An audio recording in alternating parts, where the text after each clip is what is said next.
I'm going to start off and then you can finish. Please do start. Here she is. Curls and coils cascading down her face cannot contain the crispness of... then you have to take over. Okay, I will. And her elegant ways, her enchanting personality have earned her a place in the nation's heart. And now, on Joyride, we're privileged and delighted to welcome Vick Hope as our guest. Yes. Please, I get curls and coils cascading written down? I might frame it. Yeah, It's poetry. well, it's beautiful. And Vic, let's just go to the your immediate history, because on your way here, you had you were stuck in the Blackwell tunnel. Yeah, but and that, you're not. Are you pipe. claustrophobic? No, I'm not. I mean, not in the Blackwell Tunnel. I feel like I'm very used to it. 'Cause I live in Dalston in Hackney, and you regularly have to take that route if you're going to the O2 or anywhere on this side of the river. And I'm used to being stuck in there. I'm sorry I was a little bit late. Oh, don't worry about that at all. I was more concerned about your mental well-being. Was there a sort of a camaraderie in the Blackwell Tunnel were people sort of offering help to one another, sharing their thermoses and sandwiches and so forth? This is London, Jools. Actually, no. A few times I looked into other people's windows and tried to catch their eye, but they ignored me. What would you have done if you had caught their eye? Yes, a little wave, maybe like toss my cascading curls and coils. Yeah. Yes.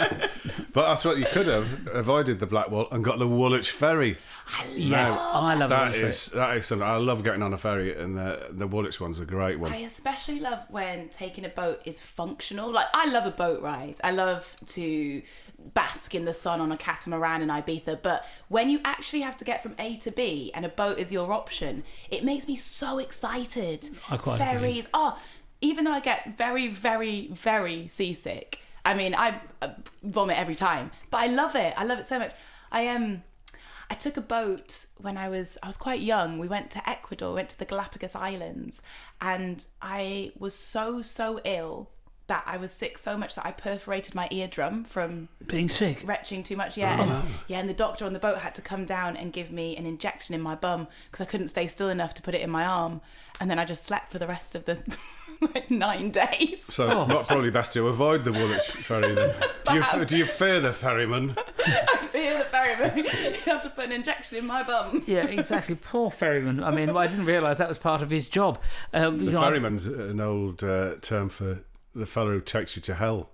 Yeah. Well, it would be in your case if all these things were happening. But going back to your time basking on your catamaran in the Mediterranean, would we say substitute the word basking for collapse, having just vomited after a journey, sort of thing? I discovered sturgeon, which is a motion sickness tablet that actually... Oh, not the fish. No, or Nicola, that changed the game. And I was on a trip to Ibiza, and someone said, "Here, this'll." That is very useful from a number of point of views, because there might be, if there's just one person listening to this podcast who that helps, who has seasickness, then I feel as though this would have done its job. Secondly, if the managing director of Sturgeon Pills is listening and would like to like a free box. Yes, exactly. Well, when I was a kid, whenever I got into a car, I'd have to have Quells, which is, I suppose, a car version of sturgeons. So because it quells the sickness. Yeah, because I was always, if I sit in the back seat, I'd always have to get out and spew up so the cry would go out in our house, "Don't forget the Quells." I'm the same. It's the same with cars and planes. But I mean, I sort of don't mind because I like going places. I've only realised recently just how much I think travelling was a part of my identity and my personality, and I don't think you really have to ever think about that normally, because we're allowed that spontaneity and that freedom. But I do, I've always, ever since I was little, my mum and dad used to take us backpacking. Every Christmas we'd go away. Where did you go? All over. Sometimes to Nigeria, which is where half my family are. But often we then combine that with somewhere else in Africa, maybe Zimbabwe or Ghana or South Africa, Mozambique. And we started traveling a lot around Latin America, around Southeast Asia. And we would book a hotel room for one night when we arrived and then just take it from there. All 6 of us with little backpacks on. Well, I mean, if I may say so, because a lot of the people we've had on this show, who are fantastic, by the way, great icons in their own field and everything, but if you talk to them about their not all of them, but some about their childhood holidays, there was an excitement if they went as far as sort of Dymchurch or something. But you're not only going to places in the world, in the African continent and the South American continent, which, let's face it, even just from an insect point of view, is quite a challenge for some people. Yeah. But also, not only that, you're not staying in a hotel. You're not in a hotel, then you're just off sort of walking around the wherever. And in Africa, with the backpack, do you mean camping? Sometimes camping. And was that not terrifying? Was it like hyenas?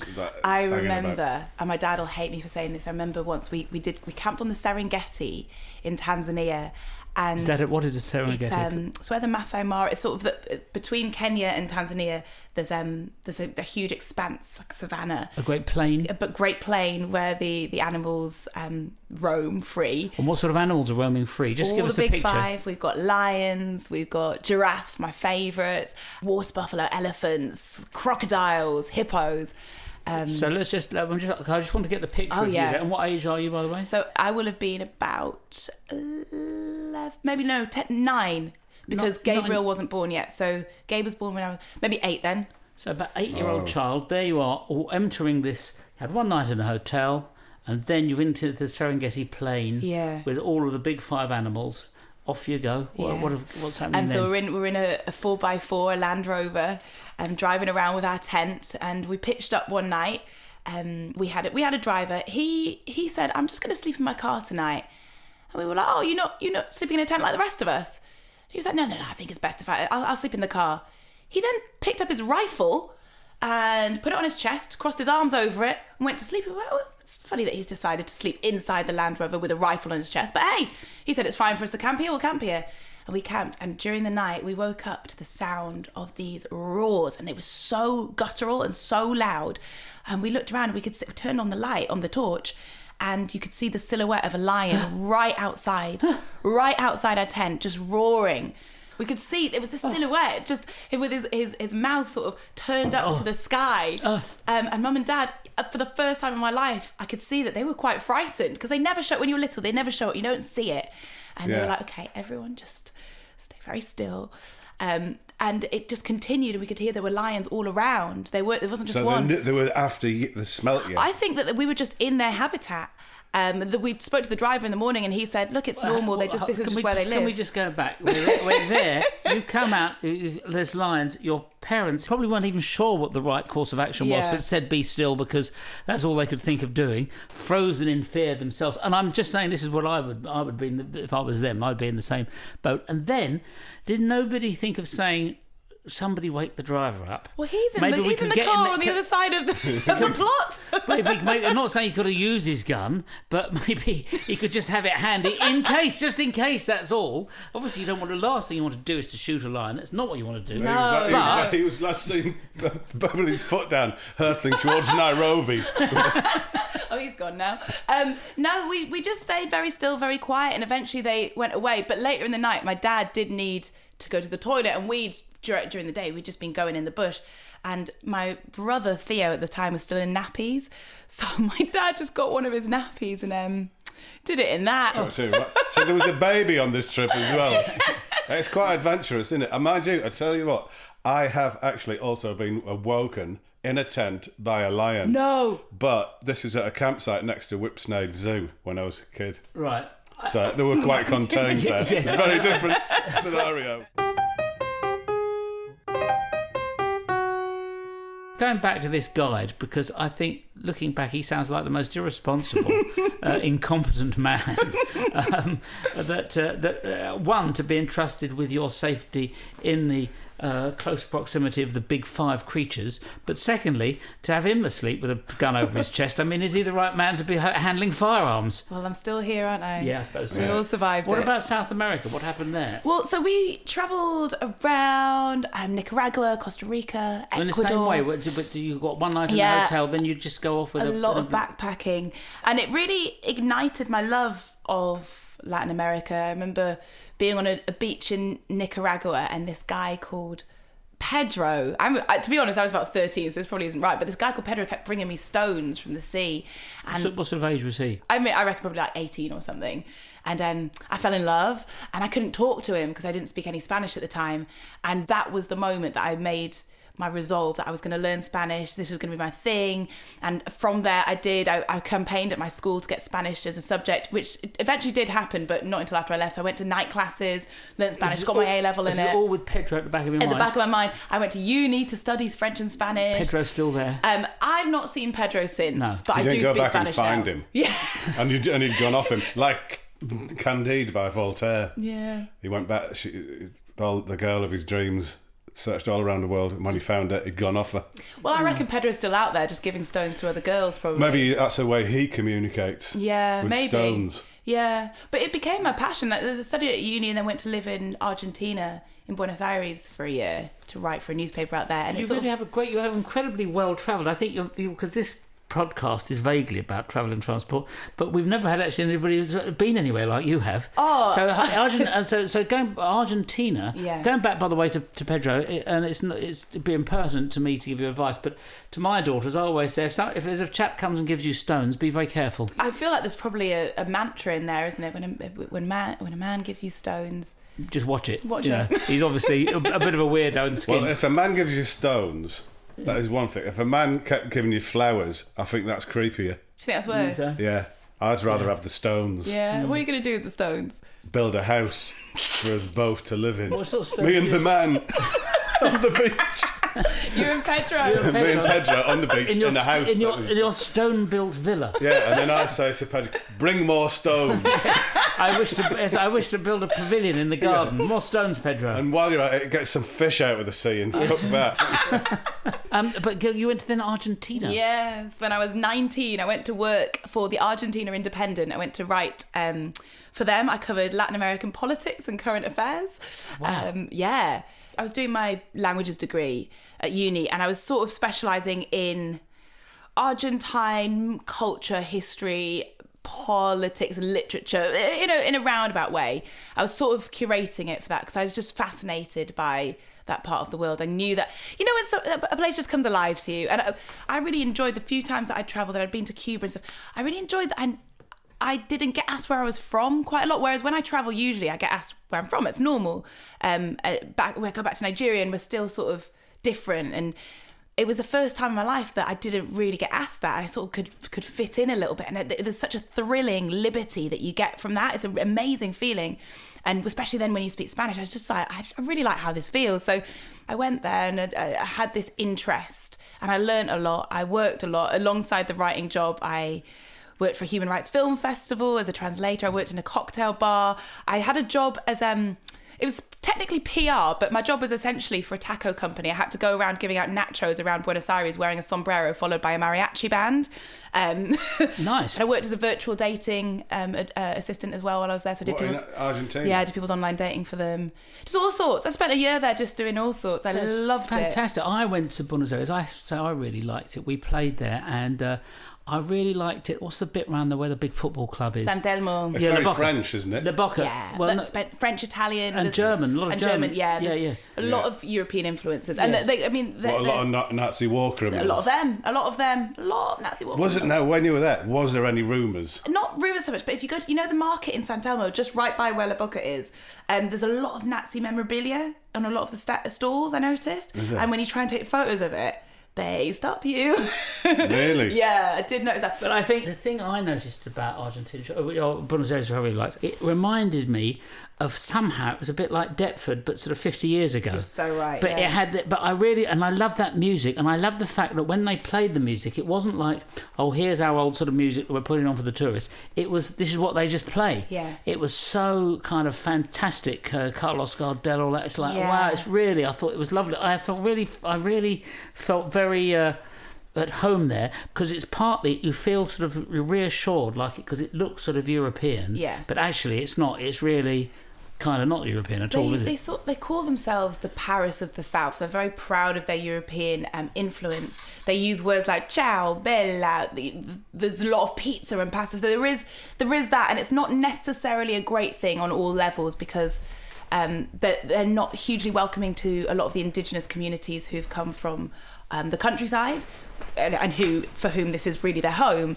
So there are issues there, but you're right in terms of it is so beautiful, and music is the lifeblood of that place. It is literally pumping through the streets. Music and dance as well. Everyone can dance. Everyone can tango. You go to tango clubs, you go to milongas, which is where it's like a social dance, so everyone just gets up, and it was always like quite old men who would like come and ask me to dance, and I loved it. I just loved I love that was just part of your everyday. And when we played there, so the whole orchestra went out. We arrived very early in the morning, and at the airport we'd come in from we'd been in Australia or somewhere before, so we'd flown from there. So with the whole big band, how all that works, I don't know. My manager went in and got some money at the airport, and then later on, he tried to buy something. They said, "No, your money's counterfeit." He said, "It can't be. I've just got it at the airport." Oh yes, yeah. You have to learn the hard way. Luckily, I was there. But for at the airport, year. at the airport, you think you get anyway. There we were. Trust no one. I mean, there's already, because there's the Argentine peso and then the dollar, and it depends where you're going, what you can use, and there is a real distrust of banks because they had their crash not that long ago, and the peso is pegged to the dollar. So the whole middle class almost got sort of eradicated by the fact that they all just lost all their money. So normal day-to-day people that you meet keep their money under their bed. There's a real distrust of anyone who might be in control of your money, because they just think, well, what are they going to do with it? Even in restaurants, every menu is sort of wiped clean, so they change the prices every single day because inflation is wild, it's up and down. But yeah, it's like a fascinating place, and a place where democracy is still very young, so it's not so party-centric, it's more that they get really into a personality, which, as a journalist, was a really interesting thing to cover.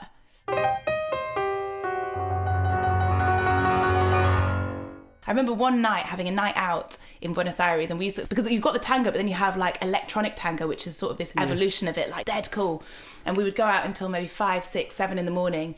And me and my friend, we were like, should we just go to Brazil? Here it's Carnival. It was in February. So we got on a bus from Buenos Aires bus depot, and then drove 30 hours to Florianopolis in Brazil one night. Just arrived for Carnival. Had a lovely time. Fantastic. So on a whim. On a whim. They've also, didn't feel so great 30 hours in. No. They've also got those wonderful cemeteries, haven't they? Where, in fact, where Eva Perón is buried. Recoleta, and what's it called? Recoleta. Recoleta, which is like a necropolis. And I went and had a look at that because I thought I was going to say, and I thought it was so lovely. These little pavilions where the dead are buried. But I thought, well, I'd really like to live here. They're like tombs. But I'd like to have a little house in one of these. And you get lost in this necropolis. It goes on. It has a very unreal atmosphere, doesn't it? Really strange place. It's weird as well there, because I think it's the stone that a lot of those tombs are sort of hewn from.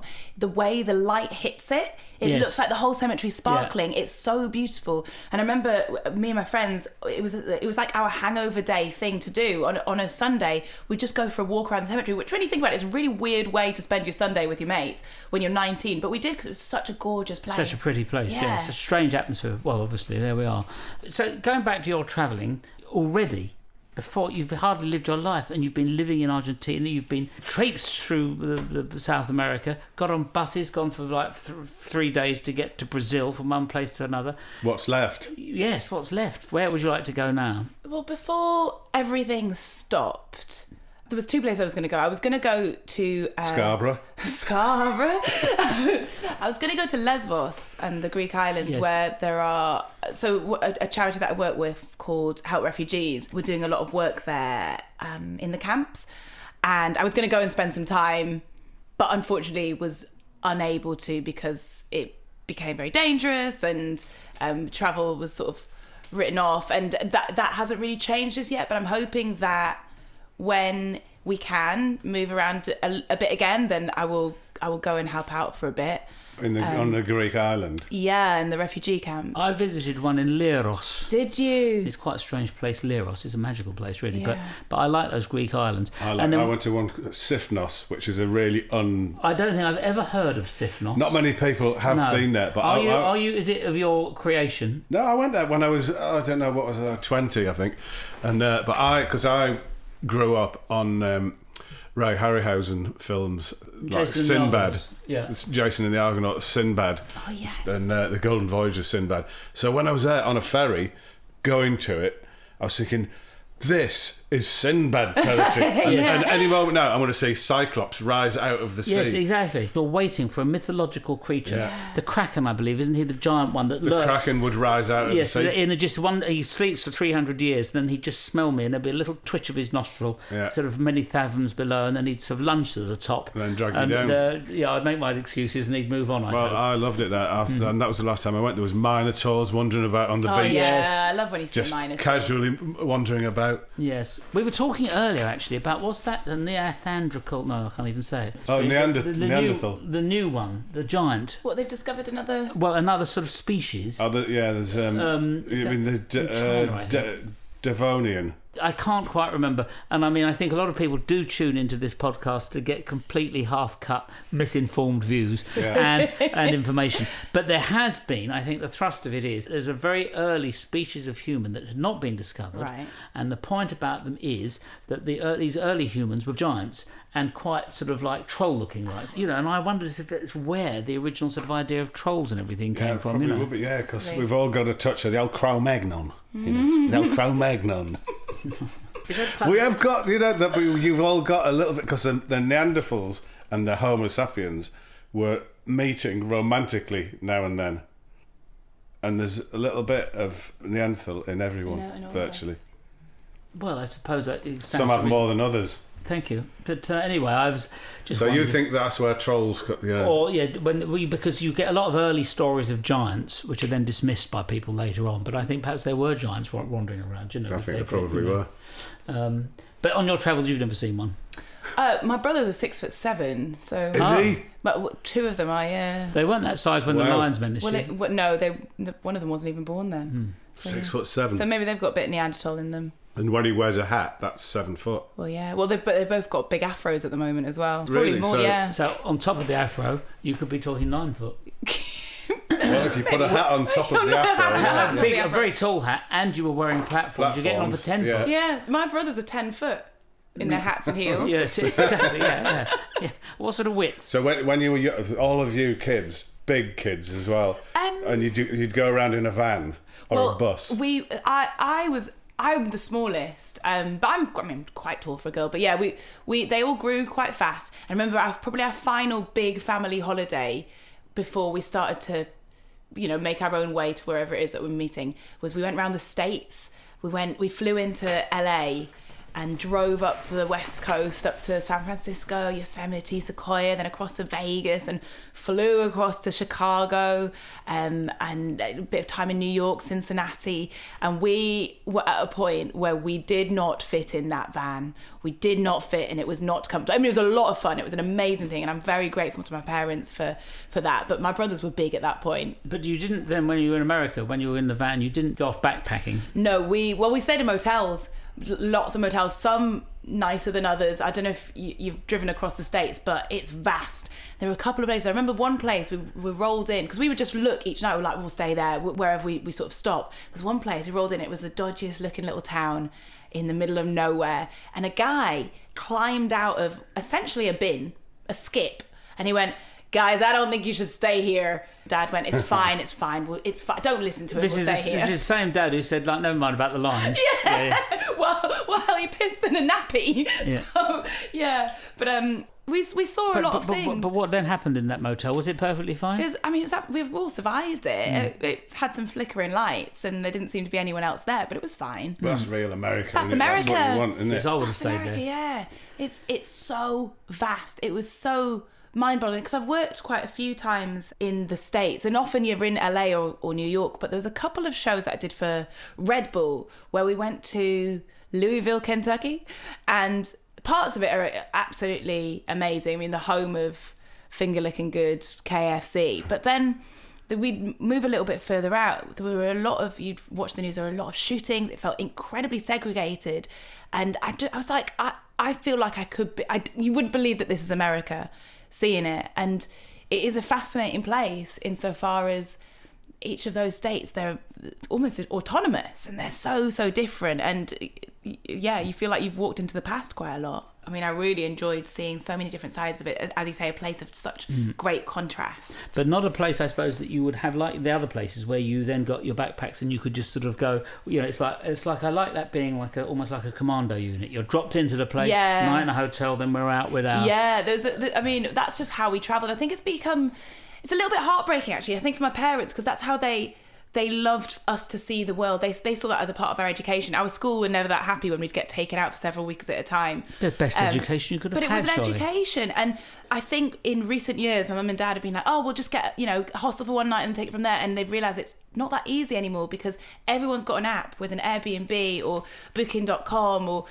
Uber or whatever it is. So it's so accessible. And that's a good thing in so many ways. But it means that a lot of that spontaneity has been rubbed away and they haven't necessarily got the grasp of the apps and the online booking systems. And I think it's a bit heartbreaking because they loved seeing the world that way. But yeah, that's how we travelled. And sometimes there wouldn't be any hotels. I remember one night, this was Nicaragua, we'd arrived in Granada from Managua and we thought, oh, we'll just find a hotel. But it was New Year's Eve and everything was booked. And there just happened to be a lady outside one of the hotels where we were like begging, do you have a room? And she was like, come and stay with me. And she opened her home to us and we just stayed in this woman's family home and celebrated New Year with her family. Wow.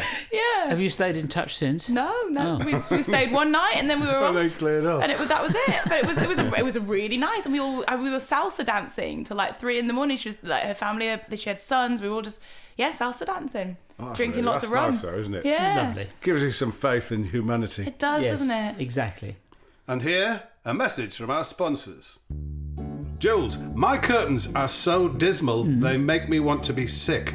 Their patterns fill me with disgust. The trim and pelmet appalls me.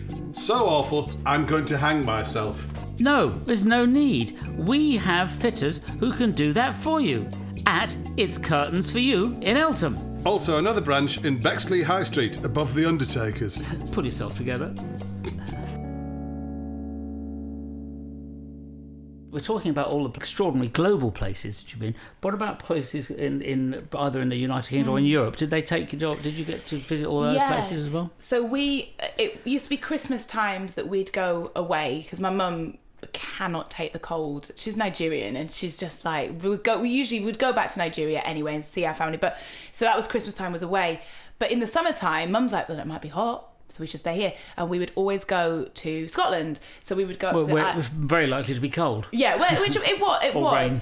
But we'd pack up the car and we'd camp. We'd go to the Isle of Skye, to Arran, and that was our thing. We had this 6-man tent that we all stayed in. Never once stayed on a campsite. Dad would have us driving around for hours and hours into forests and by lochs, just trying to find somewhere we can pitch up a tent where we won't get run off the land by farmers.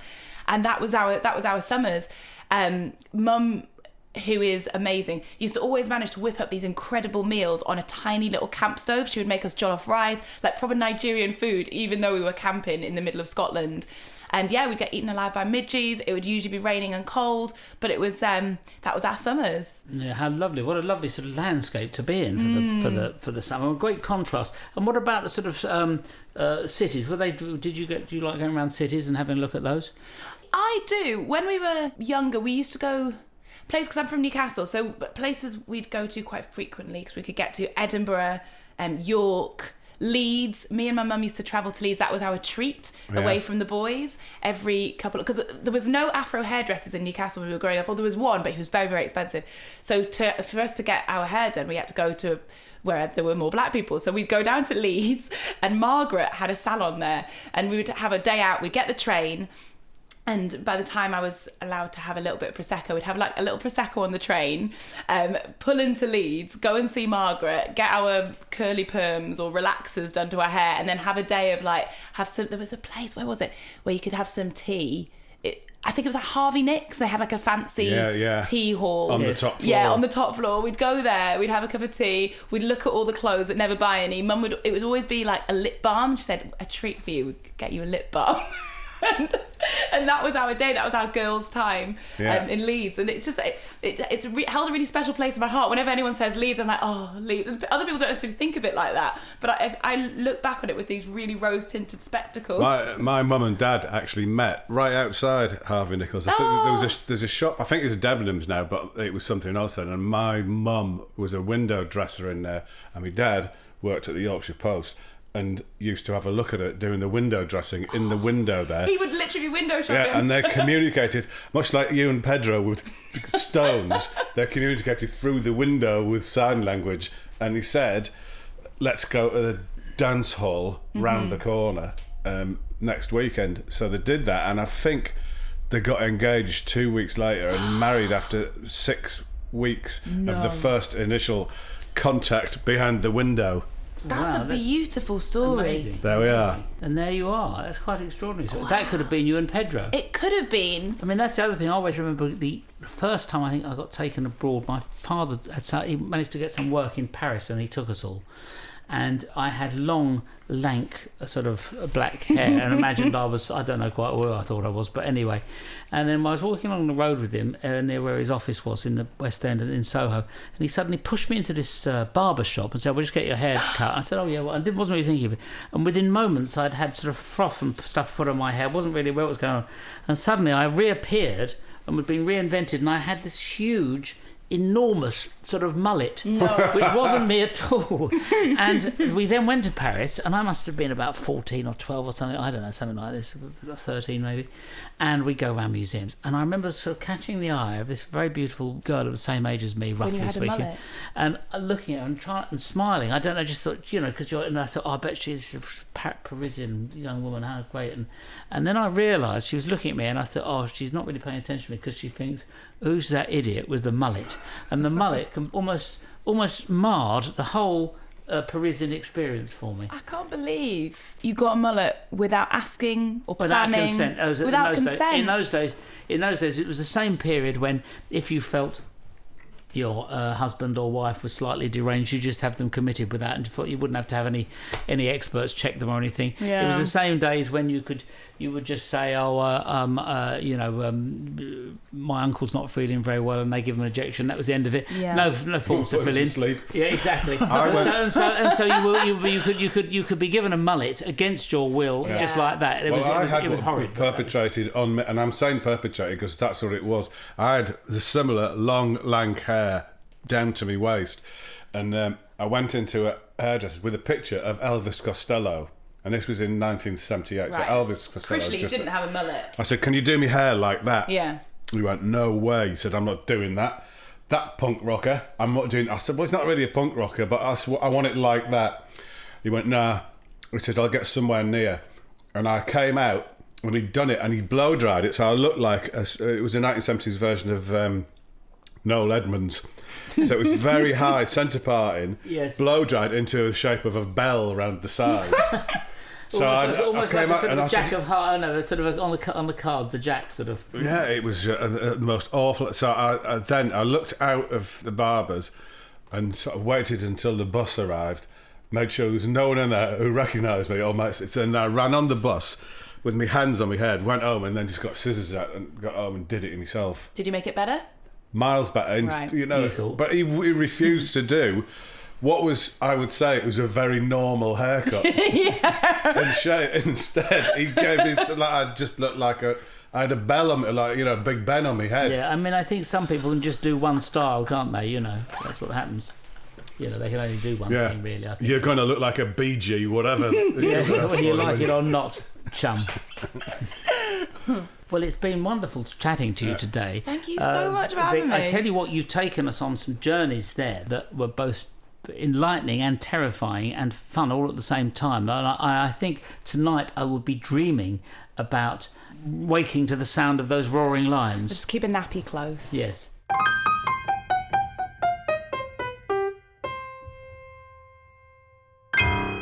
Well, there goes Vic, travelling home, probably camping somewhere dangerous en route back. That's right. In a lay-by, perhaps, around the North Circular Road, unafraid of the foxes or whatever come close. Not in the slightest bit. Perhaps just for a bit of comfort, she parks a tent up in a safari park on the outskirts of London.